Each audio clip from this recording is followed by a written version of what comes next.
جب حضرت خواجہ قطب الدین بختیار کاکی رحمۃ اللہ علیہ کی وفات ہوئی تو کوہرام مچ گیا۔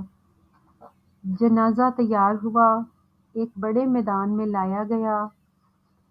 بے پناہ لوگ نماز جنازہ پڑھنے کے لیے آئے ہوئے تھے۔ انسانوں کا ایک سمندر تھا جو حد نگاہ تک نظر آتا تھا۔ جب نماز جنازہ پڑھنے کا وقت آیا، ایک آدمی آگے بڑھا اور کہنے لگا کہ میں خواجہ قطب الدین بختیار کاکی رحمۃ اللہ علیہ کا وکیل ہوں۔ حضرت نے ایک وصیت کی تھی، میں اس مجمع تک وہ وصیت پہنچانا چاہتا ہوں۔ مجمع پر سناٹا چھا گیا۔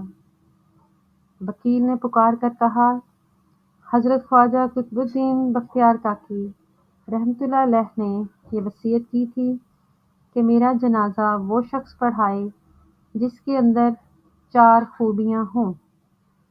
زندگی میں اس کی تکبیر اولیٰ کبھی قضا نہ ہوئی ہو، اس کی تہجد کی نماز کبھی قضا نہ ہوئی ہو، اس نے غیر محرم پر کبھی بھی بری نظر نہ ڈالی ہو، اتنا عبادت گزار ہو کہ اس نے عصر کی سنتیں بھی کبھی نہ چھوڑی ہوں۔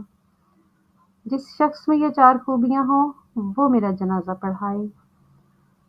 جب یہ بات سنائی گئی تو مجمع پر ایسا سناٹا چھایا کہ جیسے مجمع کو سانپ سونگھ گیا ہو۔ کافی دیر گزر گئی، کوئی نہ آگے بڑھا۔ آخرکار ایک شخص روتے ہوئے حضرت خواجہ قطب الدین بختیار کاکی رحمۃ اللہ علیہ کے جنازے کے قریب آیا، جنازے سے چادر اٹھائی اور کہا، حضرت آپ خود تو فوت ہو گئے مگر میرا راز فاش کر دیا۔ اس کے بعد بھرے مجمع کے سامنے قسم اٹھائی کہ میرے اندر یہ 4 خوبیاں موجود ہیں۔